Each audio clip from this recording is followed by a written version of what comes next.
Alright, hi there. My name is uVideo, and this is going to be my GDQ submission for New Super Luigi U All Castles. This category is kind of in between any percent and 100% in terms of length. It is about an hour long, and this is kind of the game's warpless category, but it's not exactly a warpless run, and I'll kind of get into that as we go. So I am just going to be commentating over the world record of this run. But I should mention that this is probably the best category for doing a reset. It is widely considered to be the safest category in the game. So let's start the run. And as we go along, I'll just definitely point out some of the safety strategy options that I have. And talk about maybe what I would do in a marathon run. So we're going into our first level here, 1-1, and you're going to see me sliding down slopes here. Sliding down slopes increases your speed just a little bit. And then I'm going to grab the Acorn power-up. And this Acorn power-up I will ideally keep for the entire run. The Acorn power-up lets me glide over large portions of levels. Allows me to do a lot of skips throughout the run. And there's some other moves that come along with it that I'll definitely be pointing out as the run goes on. So in New Super Luigi U, you can actually play as two different characters. You can play as Luigi, but if you hold the ZL button as you enter a level, you can actually play as this dude right here, Nabbit. And the big difference between Nabbit and Luigi is that Nabbit doesn't take damage. So right here, I'm going to be grabbing a star. Even though I had to go a little bit out of my way to grab that star, it still ends up being faster because the star gives you a big speed boost. And if I can make it to this block fast enough with my first star, it'll actually give me a second one. At the end of this level, you can actually clip into the base of the flagpole if you're fast enough. I didn't do it here, but that would definitely be something I'd want to show off in a marathon run just for fun. I think it's a nice little reference to Super Mario Bros. 1 speedruns that also do that trick.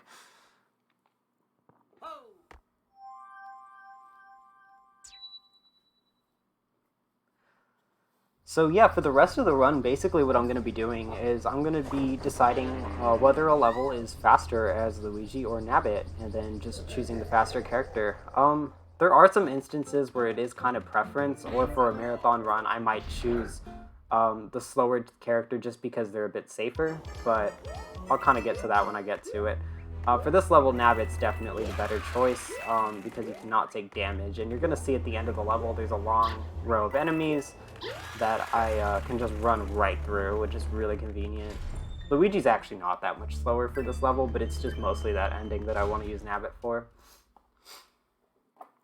So now we're getting to our first boss fight of the run. This guy's kind of a joke, and funny enough, we have several other Boom Boom fights that are very identical to this one. Nintendo didn't exactly put a lot of effort into the boss fights in this game.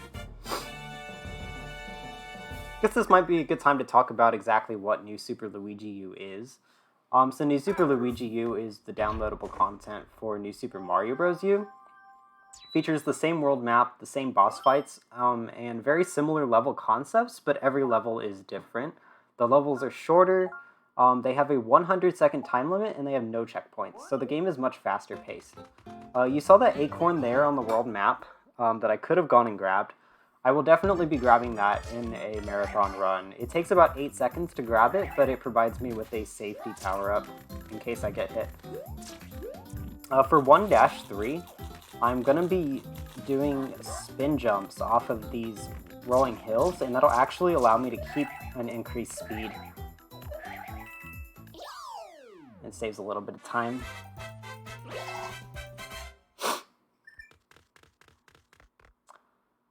Something else I want to talk about is flagpole animations. So every time I hit a flagpole, I'm going to be tapping left on the D-pad right before I hit it. And the reason for that is because it actually skips a little animation of your character swinging around the flagpole if you hit it while facing left. As Luigi, it only saves a couple of frames, so it's not a big deal if I miss it, but as Nabbit, it's somewhere around 0.4 seconds that it saves every time, which can add up to be a lot over the course of a longer run like this one.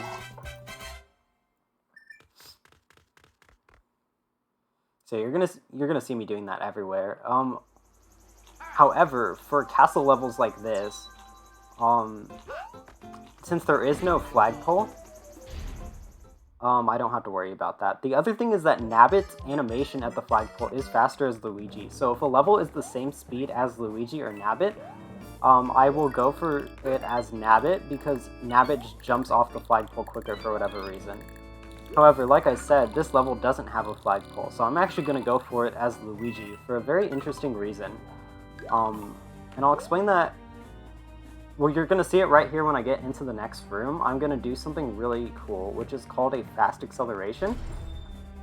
I'm going to do a jump and then a glide as soon as I jump. And when I do that glide, that immediately gets me to full speed. And that's faster than just running along the ground to get to full speed. And so for levels like towers and castles and stuff, where I can take advantage of fast accelerations, that ends up being faster than doing the level as Nabbit, because you can't do those as Nabbit.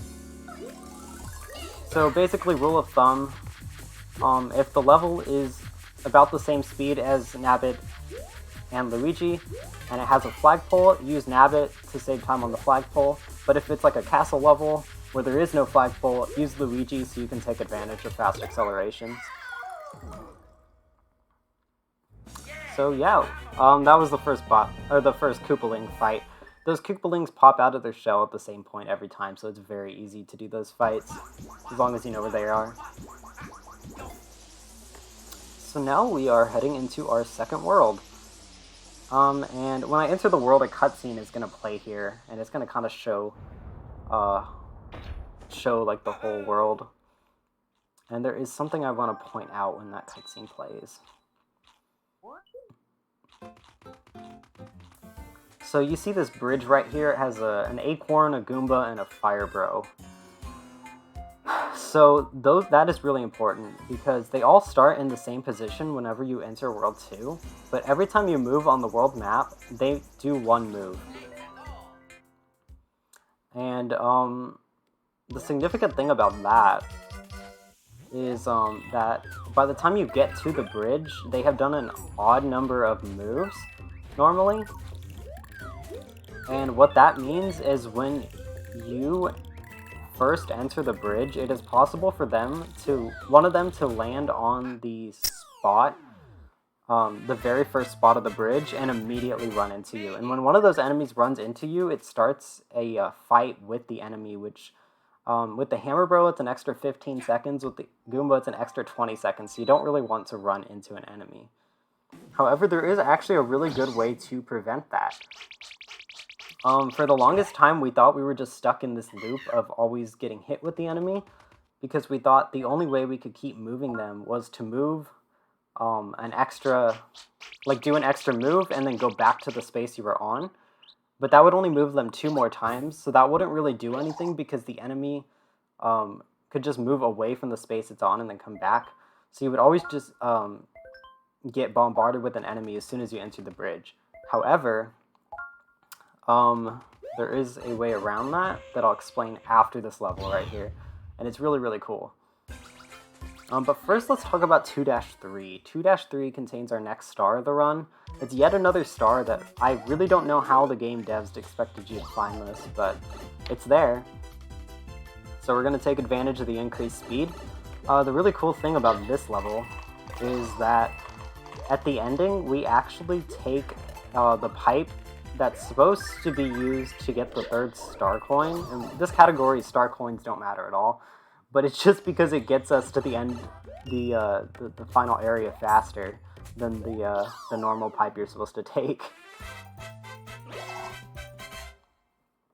So right here after this level, I am actually going to move away from the 2-3 spot on the map and then come right back to it. And if I can do that before I get to the next level space, I move the enemies 1 extra time instead of 2. And so because I'm able to move them an even number of times before landing on the bridge, there's actually no way for the enemies to ever hit me as soon as I enter the bridge. We call this bridge manip. It was actually found pretty recently, and it has made it significantly easier to get past this bridge consistently at the start of the run.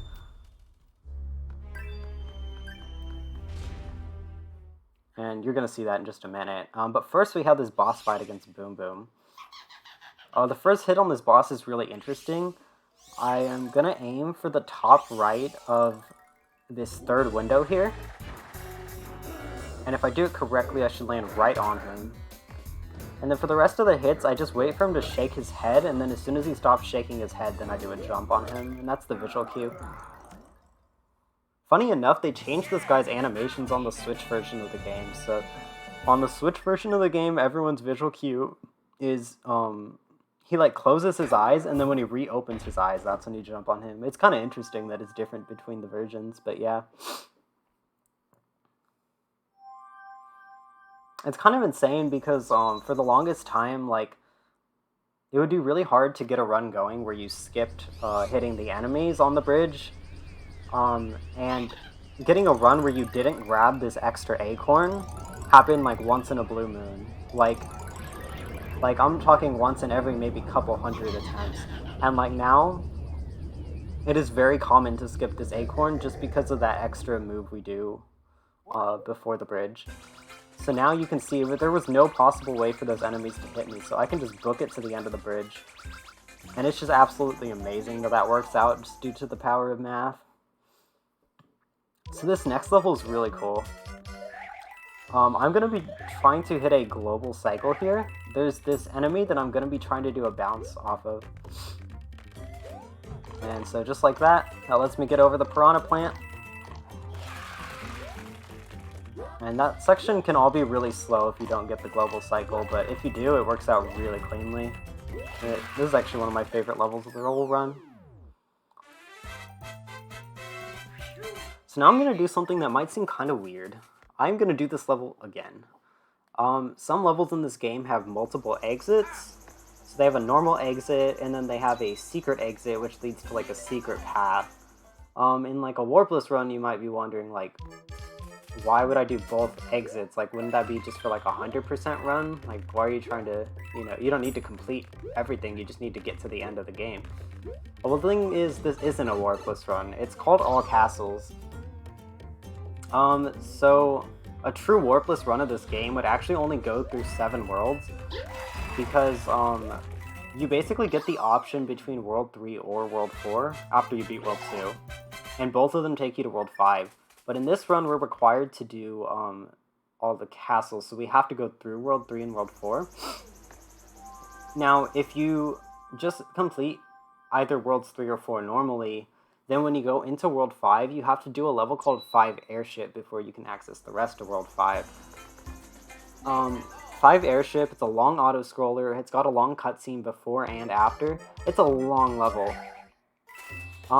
But there's a faster way to get to World 5, and that's by doing that secret level in World 2 that I just unlocked right now. So that airship is not required as part of the run, because the run is all castles, it's not all bosses.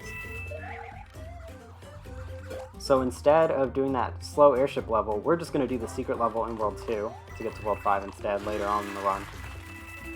Kind of glossed over it here, but I was, again, doing spin jumps off those rolling hills just to keep a faster speed. And that works even better as Luigi than it does with Nabbit, because as Luigi, you can use your glide to extend that speed even further. So this is another level where, you're supposed to wait for platforms to appear and all this stuff, but you can just use your glide to skip large portions of this level. It's quite nice that it works out that way.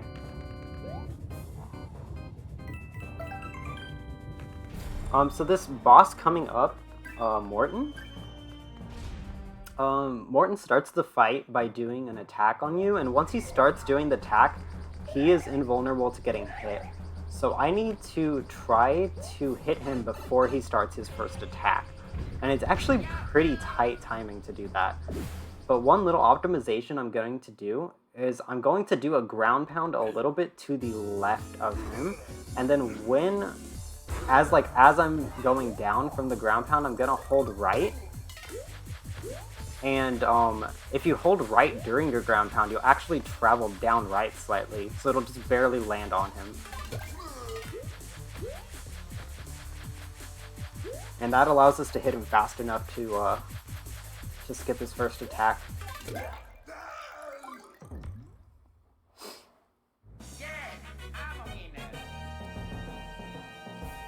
Alright, and so here we, like I told you, we have to do both Worlds 3 and 4.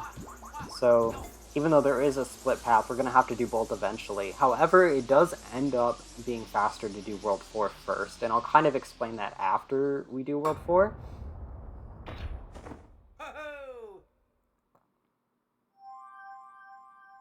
So this next level we're going to be doing is 4-1. It contains these enemies called Bruisers. And the thing about Bruisers is that they can kind of move around a little bit randomly, but just because of the way that you end up doing this level, that doesn't really end up mattering too much. 100% it matters a little bit more, but yeah, you don't really have to deal with them despite the fact that they do have a bit of randomness, which is quite nice.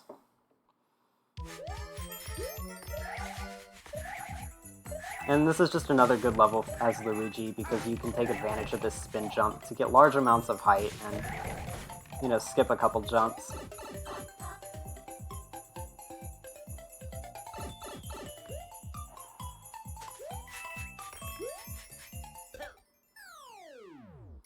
Alright, and then our next level is 4-2. This is a pretty straightforward one. This would probably be like a time that, you know, you could read donations or whatever. There's not too much going on in this next level.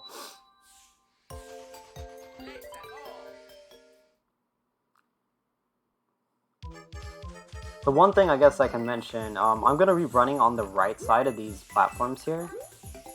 Because it acts as a downward slope. And downward slopes increase your speed. If I were to run on the left side, that actually like increases your speed.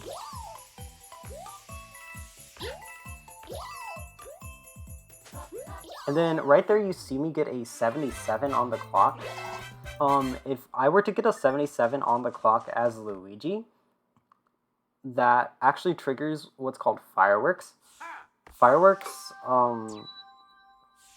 basically what that is it plays like the original Course Clear theme from Super Mario Bros. 1. And then it shows like you getting like an extra power-up to add to your inventory. And that's really slow. It's about 17 seconds slower than not getting fireworks, so you absolutely do not want to get them. Luckily though, you can only get them if you're playing as Luigi.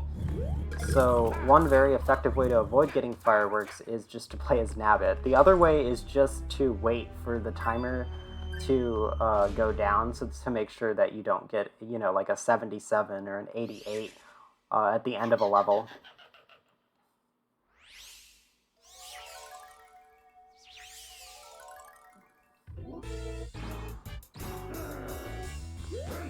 And this boss is kind of the same as the one we did in World 1. I guess there's ice physics, but they don't really affect anything.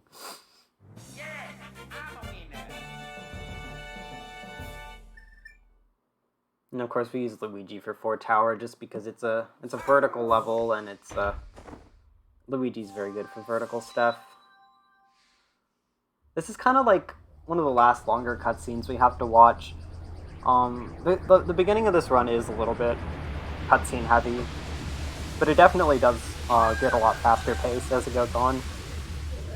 We just have to get a lot of these initial cutscenes out of the way. One interesting thing I will do at the start of this level is I'll jump immediately. I actually play this level claw, like with my index finger on the dash button and my thumb on the jump to spam jump. when the level starts, so I don't have to worry about timing it. It's just kind of an interesting thing that I do. And not everyone else does that, but why not? And then right there at the end, one of those platforms is moving to the right, so I actually run along it as it's moving to the right to get a slight speed increase. There's not too much to say about this level right here, 4-4. The one important thing, well, two important things. One, this acorn right here on the world map, it is faster to grab it, even though you have to wait through this, because I have to cross back through this section again anyway. And it would just be slower to keep waiting for that acorn to move out of the way. So it's faster to just get it now and get it out of the way. The other significant thing was that if I had gotten hit at some point, there is an acorn right there that I can always grab.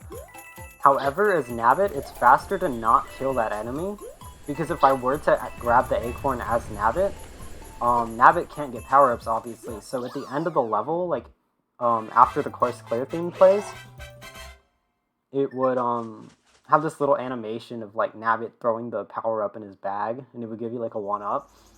But that's really slow, we don't want to see that, so we tried not to grab any power-ups as Nabbit. 4 Ghost House is kind of an interesting level. One of the few, like, global cycles of the run. So these platforms down here are all moving, and if you mess anything up during the level, everything's kind of offset, so you want to really try to not to mess this one up. Luckily, it's pretty easy.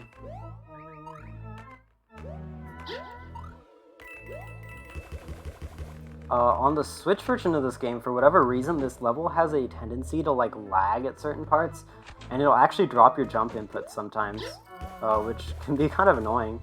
But luckily, the Wii U version doesn't do that.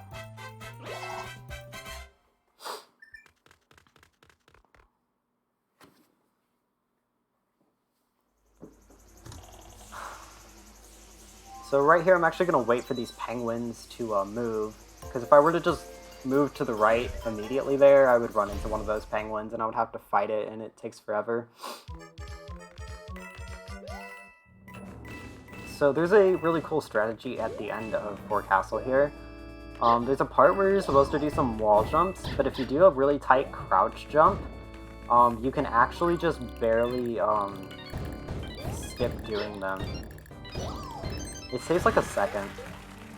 And the reason I crouch is because it makes Nabbit's hitbox smaller, and I'm less likely to bump into a ceiling above me right here. So yeah. I have accidentally done that jump before without crouching, but I would not recommend doing that. There's no reason to not crouch.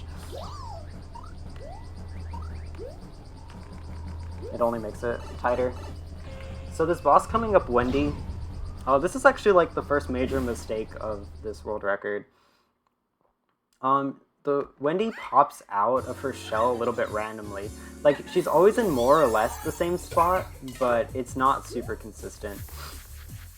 And so I basically just kind of jump up at the air at a certain time and then try to react to when she pops up. So I messed it up a tiny bit there, so I lost a couple seconds actually. So that was pretty unfortunate. That was definitely one of the bigger time losses of my run. Yeah, so I think that was like 4 seconds.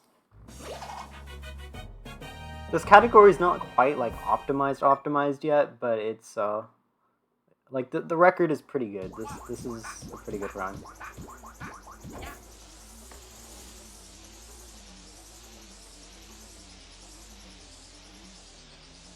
Alright, so now we're gonna head backwards through the World 4 map so we can get to World 3.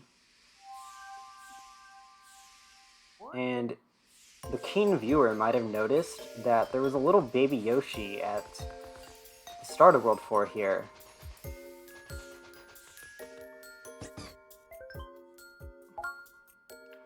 And I'm not exactly sure what like the main use of these guys is casually. I think you can make like bubbles with them to like catch enemies. But the biggest advantage speedrun wise is that they allow you to swim way faster. And so that's why we do World 3 after World 4. is because we can grab that baby Yoshi on the way out and then bring him into World 3. However, if you enter a level as Nabbit, there is no baby Yoshi. That does not hold true on the Switch version of the game, but that is the case on the Wii U.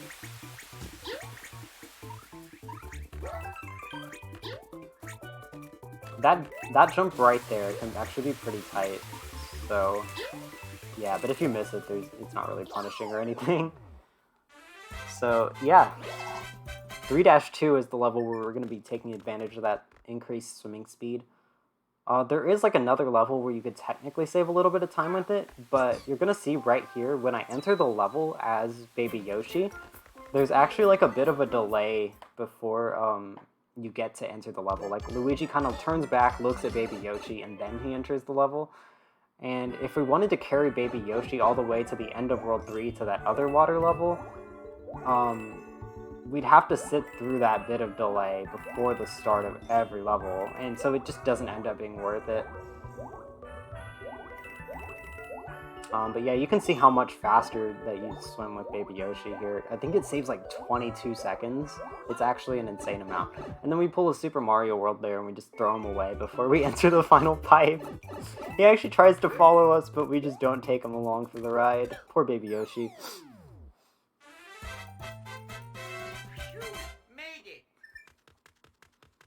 And that is the last of Baby Yoshi that we will be seeing in the run. We got our use out of him. So the next level is 3 Tower. This is a level where Nabbit is the very obvious choice. There's a lot of things that can damage you in this level, and funny enough, Luigi is not very much slower for this level at all, but he's much harder.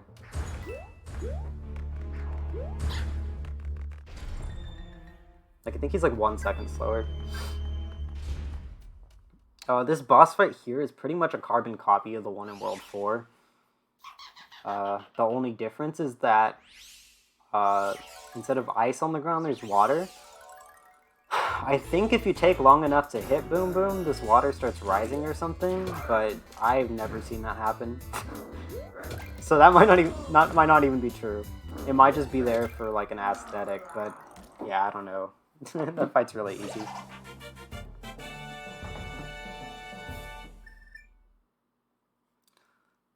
Alright, so the next level is 3 Ghost Ship. This one's, not too much to say here, honestly. One thing I do want to mention on those save prompts right there.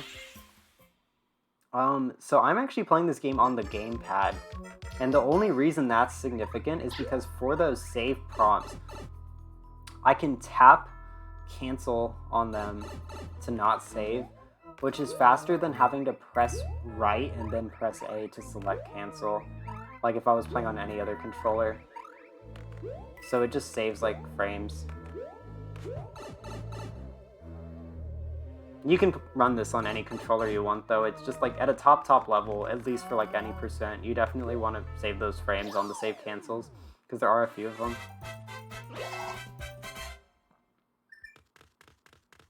So this next level coming up is 3-3. I think this is a pretty fun one.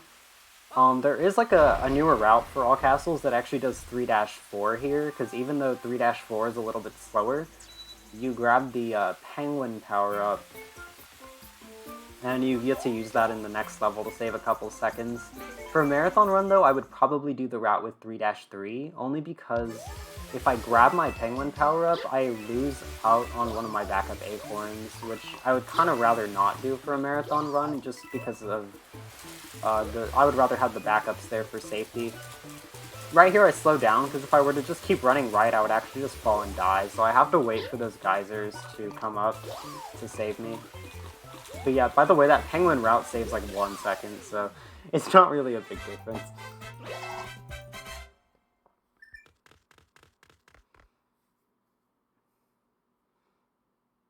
I don't know, maybe if I had like 3 backup acorns at this point, I might be willing to show it off in a marathon run. The nice thing about this category in particular is that you can always, you can take a pipe there's like a pipe at the start of every world, and you can take that and shoot back to World 1, and that acorn that was there, like, on the world map in front of one tower, you can always just go back and grab that. Every 4, like, okay, if you grab it, you just have to wait 4 more levels, and then it'll be there again. So, like, you can pretty much always just go and grab it if you really need an acorn. It's really, like, easy to do. So, you know, if I were to get to the start of World 5 and I'm all out of acorns, just shoot back to World 1 and grab one. It's really easy. It's kind of part of the reason this is considered the most marathon safe category.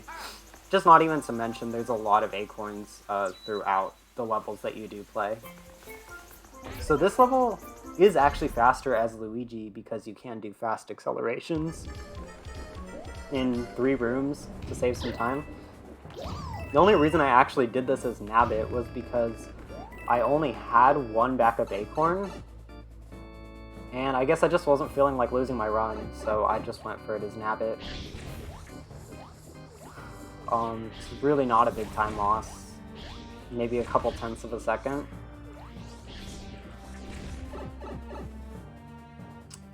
But yeah, that would probably be a good marathon strategy for this level, would be to just do it as Nabbit. It's definitely one of those ones that's pretty much up to preference.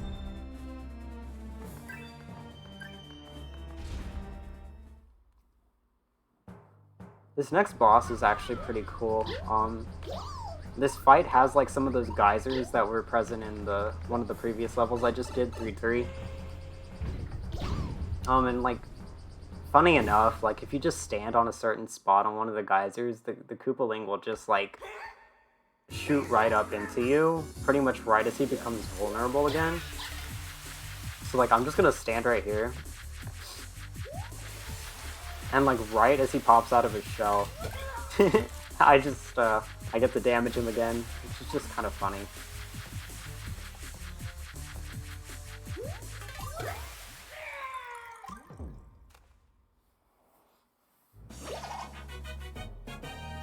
Alright, and now, instead of going forward and doing 5 airship, we're actually going to travel back to World 2 and do that secret level in World 2 to get to 5-1. Because that airship is so slow. Like, I think it literally saves, like, over a minute to not do the airship, even though we have to do the secret exit in 2-4 and the secret level in World 2. Like, we have to do 2 levels as opposed to just 1. It's still like a minute faster. Well, and not even to mention that the airship has a really long boss fight. So like, just to recap, it's got a long cutscene before it, it's a long auto-scroller, it's got a long boss fight, and it's got a long cutscene after. So it's just long. I think it's like 3.5 minutes long. Versus this level is very short.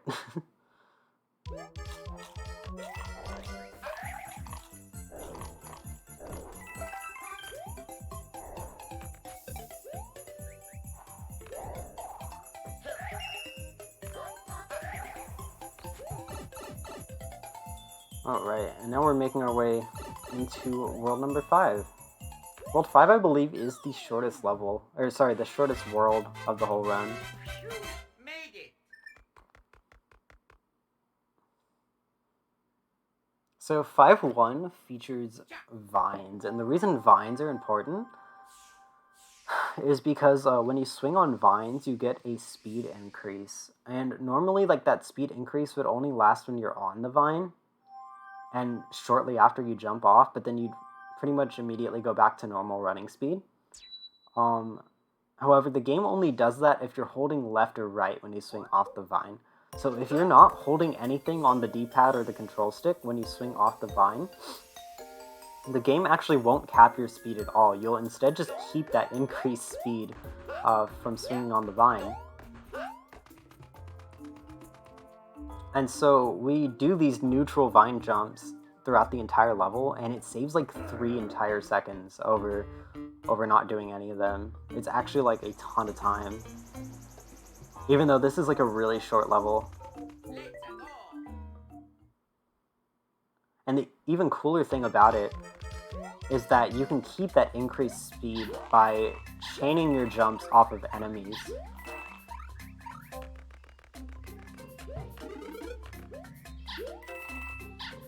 So that's what I'm gonna do right here. I'm keeping that increased vine speed.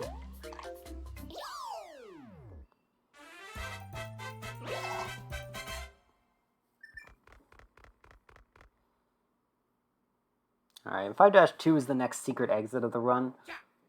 This basically lets us skip like an entire section of World 5. Normally we'd like go beat that tower.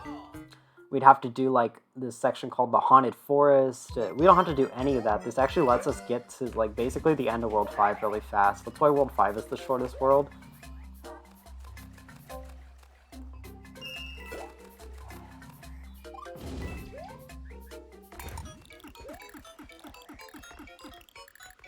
And that was another little hiccup there. The reason that actually is a bigger time loss than it looks like is because if I were to go straight for the flagpole here, I would get a 77. And like I said, if I get a 77 on the flagpole, I triggered the fireworks sequence. I lose like 17 seconds, so it's faster to just wait out the clock and get a 76 instead, which is what I did there.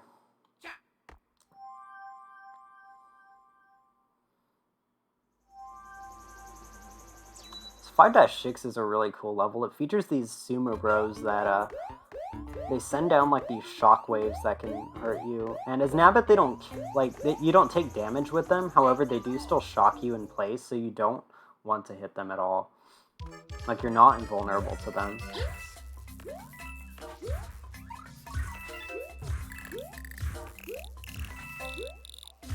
And this jump in particular is pretty tight.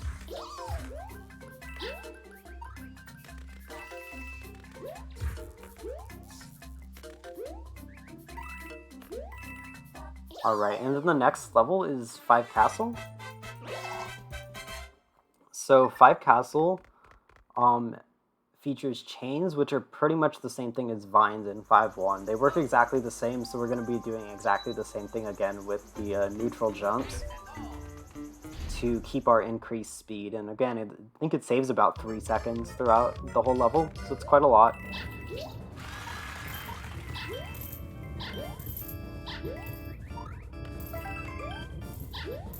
And then the boss fight coming up is against Iggy. And the significant thing about Iggy is when this fight starts, he can pop up on either the left or right side of the screen. And I don't know which one it's going to be. It's just a 50-50 shot. And so what I'm going to do is just go to the left side of the screen and try to do a ground pound. And if I get lucky here, I can actually get an early hit on him and save about 4 seconds over if he just pops out on the other side. Now, I already know what happens here, so spoilers, he actually did pop out on the left side, but I did my ground pound too late, so I just didn't hit him, which is actually a pretty funny time loss. But yeah, normally that would hit Iggy, and I would start this sequence a little bit earlier. Not a big deal that I missed it, though. Now, the other random part of Iggy is how long he stays in his shell during this part of the fight. You can lose like a second here if you get unlucky, maybe even more, maybe like a second and a half. It does kind of suck that there's a lot of randomness to this fight. It's part of the reason why I actually have a separate split for this fight compared to the actual level, or apart from the actual level. So yeah, that was kind of the next like major time loss. I lost 4.5 seconds on that fight, unfortunately.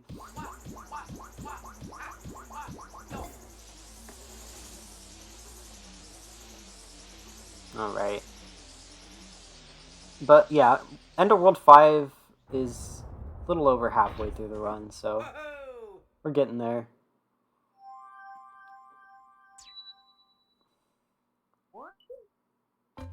Four 6 isn't like too interesting of a level. There's definitely a time where, you know, I would hand it over to like a host to read some donations or something. I have been talking for a while.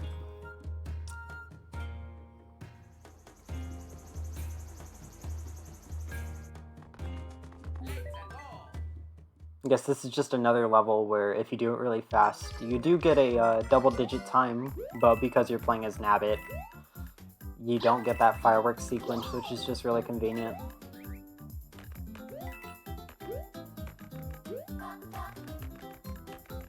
World 6 is definitely like the most brutal world of this run,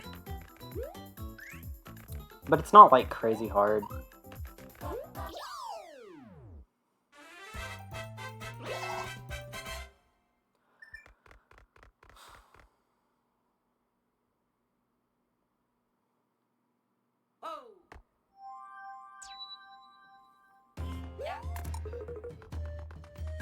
The nice thing about this world, or about this run, for anyone who runs any percent, is that the last 2 worlds of the run are exactly the same. So if you can get through World 6, then you're just kind of just doing the end of an any percent run.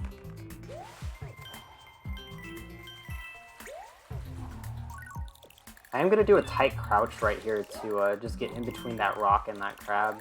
Other than that, this level doesn't have too much. Although it does actually feature one thing right here I want to point out. I'm going to do a wall kick off this pipe as it spits me out, because doing a wall kick increases me to full speed immediately.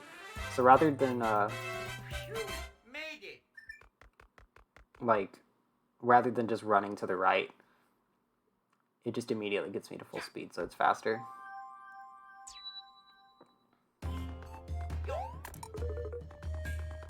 This level actually features the only glitch of the run.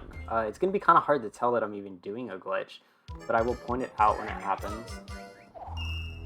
So right here, there's actually another hidden block next to that one hidden block that I hit. But I actually clipped through it by doing a fly at a precise time.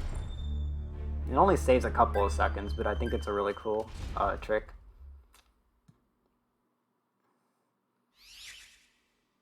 I'm gonna do a fly up to this boom boom here. This is a bit of a tricky strategy.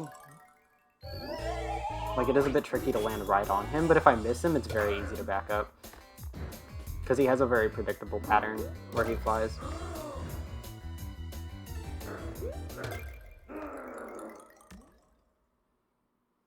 Yes, I'm a winner.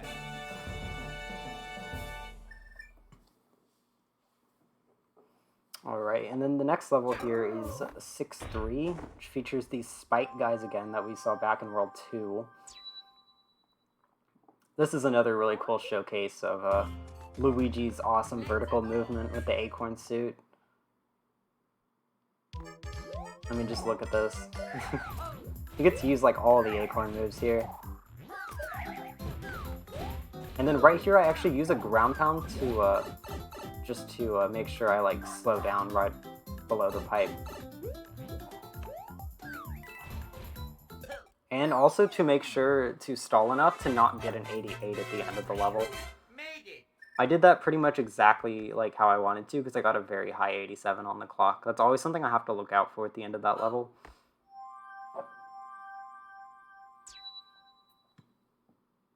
(6-5) is one of those levels that has a secret exit where I don't know how you're supposed to find this exit without looking it up, honestly. There's definitely a few of those in this game. This is probably one of the worst ones. Like, how were you supposed to guess to fly up here? I don't know.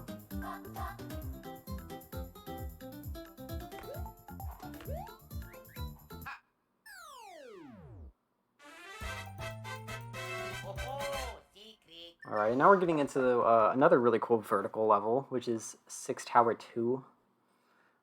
Funny thing about the route I do in World 6, there's actually an alternative route you could do that contains fewer levels. However, it contains like a long auto-scroller, and so it ends up being slower.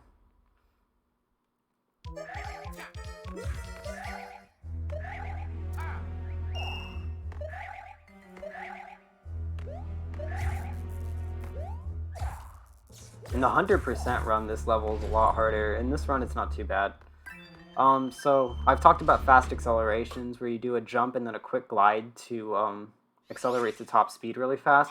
That's going to be really important for this first hit on the boss fight here, because if I can do a fast acceleration with some very tight timing, I can actually get a very quick hit on this boss before he jumps. That is actually a lot tighter than it looks. It's pretty easy to mess that up. However, if I do mess it up, it only loses a couple seconds, and it's very easy to back up.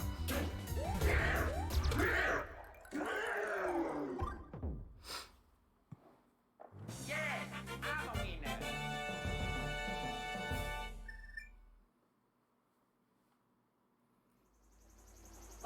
Alright, and we've made it to the end of World 6 here, so by doing the route that I do, I actually get to enter the back entrance of 6 Castle.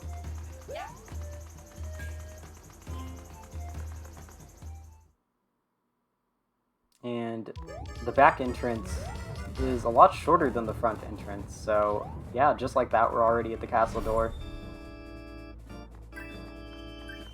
New Super Mario Bros. Wii also had a level that was similar to that. I think it was 7 Castle, where there's like a back entrance. This is kind of a cool little callback to that. And 100% we actually have to do the back and the front entrance, funny enough. Which is funny because then we end up having to fight this guy twice, and I think this is the longest boss fight of the run besides Bowser.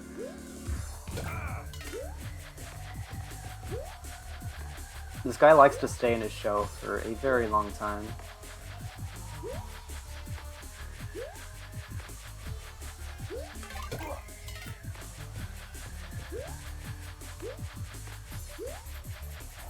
And this would also probably be a good time for donations. There's not too much to say on this guy.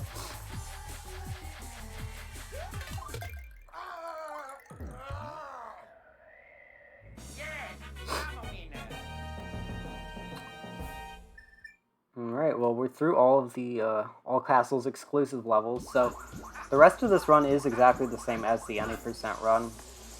It's kind of cool that All Castles actually shows off almost all the levels from Any Percent except for like 3. And like 2 of those 3 are not even very interesting, so you get most of the Any Percent action in this run for sure. Plus a bunch of other really cool levels. And speaking of cool levels, we have 7-1. So 7-1 is definitely one of those ones where you can kind of choose between Luigi or Nabbit, and it's pretty similar speed, but Nabbit is slightly faster. I did mention earlier, you know, if it's similar speed, you want to do it as Nabbit because Nabbit has that faster animation on the flagpole at the end. Unfortunately, that means we don't have access to our glide from the Acorn suit, so we're forced to do really tight jumps like that in order to make it through this level without slowing down.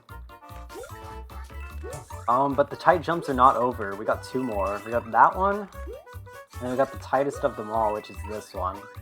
We used those little twirls there in order to just barely make it to the end. So yeah, that level's definitely stressful. 46 minutes into a speedrun.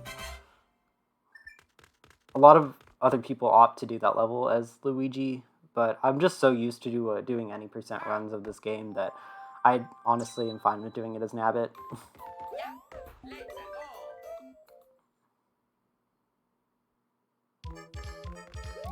And if, I'm not sure if I mentioned this, but if you do take a death anywhere as Nabbit, the game kind of treats it like Nabbit doesn't exist. It kind of treats it like you actually played that level as Luigi, and so you will lose your power-up as Luigi if you take a death. So if I took a death in 7-1, it wouldn't actually be a big deal though, because there is a backup acorn that I can grab in 7-2. So that's quite nice. So that basically means I could try 7-1 as Nabbit as many times as I want till I get it. Lives aren't exactly an issue in this game. You end up building up a ton of lives without even meaning to. Like, I have 12 lives right now. I don't even know where I got them from. Alright, so 7 Tower has these Hammer Bros, which can move around a bit sporadically.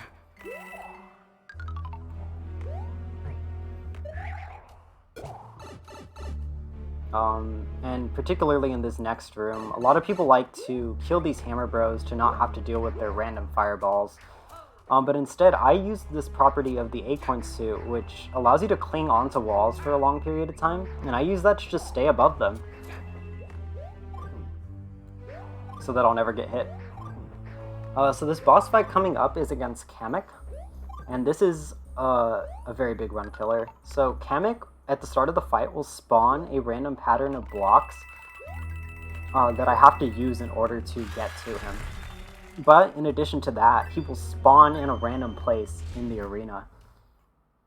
And after you hit him once, he will yet again spawn in another random place in the arena. So hopefully I will just choose correctly and more or less guess where he's going to pop up.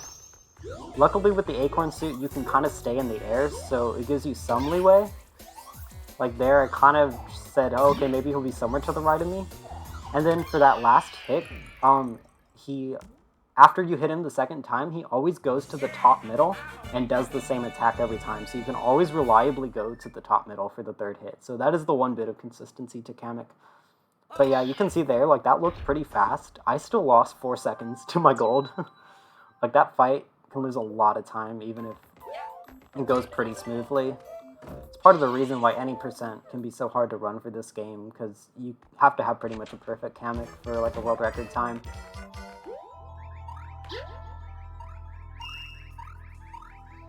There I just do a little setup to get right into this door.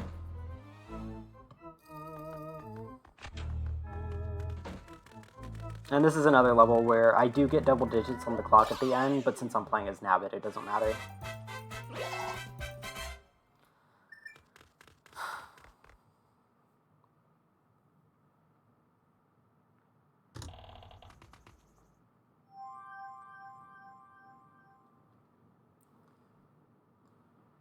And yeah, we're going into the Castle of World 7 now. Castle of World 7 is, it's a cycle-based level, so I am gonna have to, you know, wait for this wall here to move out of my way.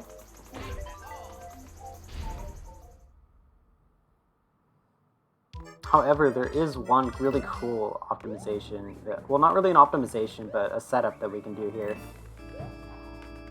So I'm gonna wait for this wall to move, and then I'm going to delay myself in such a way to load a certain set of fire bars.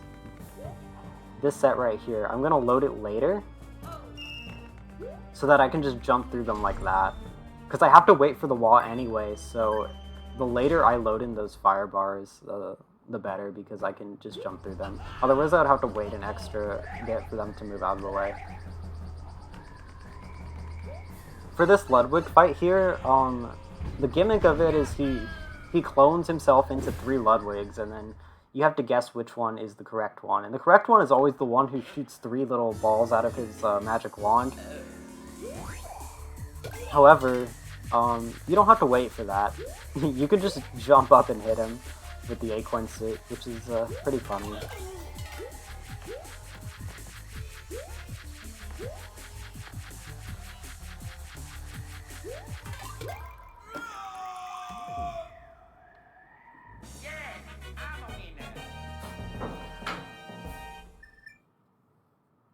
So yeah, the one funny thing about those Koopaling boss fights is even though, like, there'll be a moment where it kind of looks like they're popped out of their shell, but they'll actually still be unable to be hit. Like, you have to wait a bit longer, so there's kind of a different timing on each one. The only one that's not like that is the Iggy boss fight in 5 Castle. He's invulnerable, like, as soon as he pops out, but the rest of them you have to, like, wait a bit. So there's kind of like I have, like, kind of a setup for each one on when to hit them. So 7 Airship, at the beginning you're supposed to wait on this cloud. And it, like, it moves really slowly. Instead of that, we're just going to run a little bit on the cloud to get a speed increase moving to the right. And then we're just going to skip this whole section. We're going to bounce off some bombs, and we're pretty much through it. That's actually a very easy skip.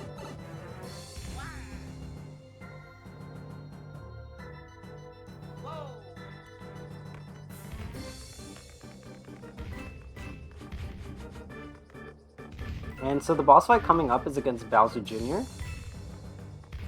With Bowser Jr., it is yet another case of he pops out and it looks like you can hit him, but you cannot. And I think this is where a lot of new players, like, don't really understand, like, the timing on when you can hit him. So I kind of have a setup. I have to wait for him to pop out his gloves and then jump and fly up to him. And if I do it perfectly, you will not see him move from his position after popping out his gloves. So just like that. Yeah, so he didn't move, like, at all. That was a pretty much perfect fight. And then after the fight ends, I glide to the left and land on the leftmost block, because these blocks are going to fall from left to right. And by being on the one that falls first, I hit the bottom of the screen first and trigger this cutscene sooner.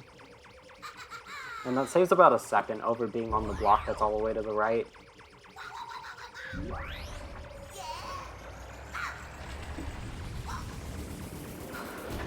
that big Bowser hand there was actually like the concept of this like level, like the beginning of the level. You're supposed to have to like deal with that hand, but by doing the skip, we don't even see it.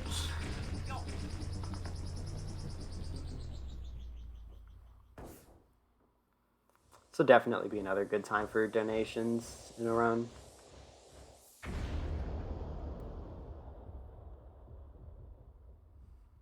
Ho-ho! Wow. Kind of one of our last big cutscenes here. World 8 is actually a pretty short world. It's only 4 levels long. And the first level here actually contains a bit of RNG. So there are random meteors that fall in this level, and for the secret exit, I need to rely on the meteors to break a ceiling above me so that I can enter a pipe. And there are 3 different patterns you can get with the meteors. 2 of them are good patterns, and then there's one bad one. But the bad one only loses a second and a half to the good one. So it's like, if I get the bad one, you know, it doesn't really matter for a no reset. For a PB attempt, obviously, I would like to not get that pattern. I don't remember which one I got in this run. And then right there, I actually jump up top to that part to just slide down that slope and save a tiny bit of time. So I guess we'll see what pattern I got here, because I actually don't remember. Okay, yeah, that was one of the good patterns. That is what you want to see. And I guess we can say goodbye to Nabbit, because that is the last Nabbit level we'll do in the whole run. Hopefully. If I happen to, like, run out of acorn power-ups, which I probably won't, I could always just, like, finish out the run as Nabbit. I know how to do all the levels as Nabbit, so, like, that would be, like, an absolutely last resort, but I could do it. But yeah, the rest of the levels lend themselves well to Luigi's better vertical movement. For example, this one, we're going to use the flying of the acorn, and then a spin jump here.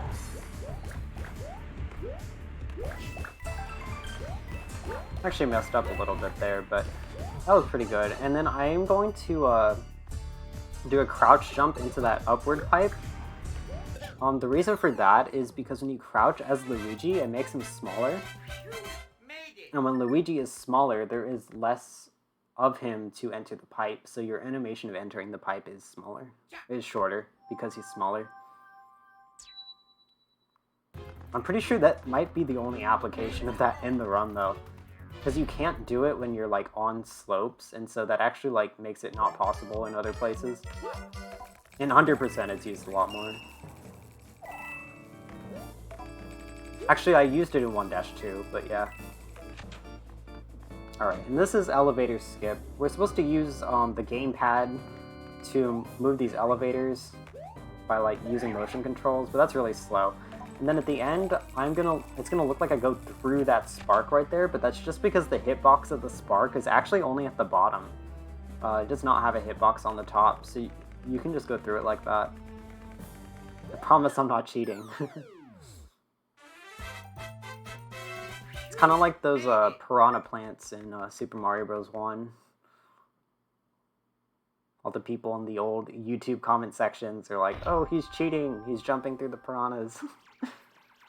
Luckily, I haven't gotten one of those comments for this game yet. Probably will happen. Alright, and we're into our final level. So in this first room here, I'm going to manipulate Bowser Jr.'s clown car in a way that I can set myself up to grab the right side of it.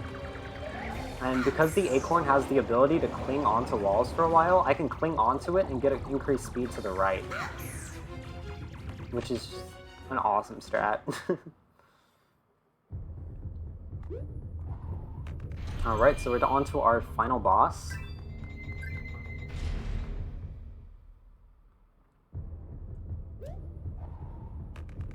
These fireballs here are always the same every time, so it's very easy to jump right through them. Especially this second set, you can just jump right over them with Acorn. And speaking of things that are easy, this is the first phase of Bowser. You can literally jump over him like that without the acorn. Like, just as normal Luigi. I guess I didn't even mention, but Luigi U, you actually have an increased jump height compared to Mario U. So yeah, I guess this boss was made for Mario U. But yeah, you could just do that. And even in Mario U, if you have the acorn suit, you can just do a spin jump over him, because spin jumps are higher than normal jumps. It's like such an easy boss fight. They could have made Bowser a little bit taller, but I don't know, they didn't. Anyhow, on to our final boss now. So there's a couple strategies to the final boss. The first one I'm going to do here is I am going to fly right in front of Bowser's face at a certain time, and that's going to be right before he's about to shoot out a fireball, and by doing that, I will actually cause him to not spit out that fireball, and it'll save about 4 seconds. And we call that fireball skip. Very creative name. So this fight does feature some randomness, actually. It can be kind of a run killer because of it. You see Bowser Jr. is in his clown car, and I have to get into that clown car in order to damage Bowser. However, usually before I get into the clown car, I need to hit Bowser Jr. So after I damage him here, I need to make sure I'm able to get the car back from Bowser Jr. And if I don't get it, Bowser Jr. gets away, and then I have to wait to get back into the clown car, which loses like 30 seconds every time. It's really bad. You might have noticed there, I kind of stayed over Bowser when I was in the clown car. And, I'm gonna do it again right here. That actually causes Bowser to stay in the middle of the arena, and for whatever reason, that skips him jumping an extra time, and it causes him to pop out sooner, so I can hit him. And that's the end of the run. 101.04. This actually was a world record by 22 whole seconds at the time that I got it. So yeah, this was like a pretty good run of the category. The only reason I didn't do a no reset of this one for my submission right now is just because I'm have more of the muscle memory for 100% right now, because that's what I've been running. So just thought I'd show off the world record. I think it was a bit of a better showcase of how I would be playing in this category, rather than risk doing all the levels and, you know, letting my 100% muscle memory mess me up. But like I said, this is a great category for a marathon. There's a ton of safety strategies that you can do that don't lose very much time at all. And it's a really good showcase of New Super Luigi U. You get to see all 8 of the main worlds, and you get to see a lot of really cool levels. This category has not been in a GDQ before, so if it did happen to make it in, I would be really excited. So yeah, if you've watched all the way through, I really appreciate it. This has been a lot of fun to commentate. So yeah, thanks for watching.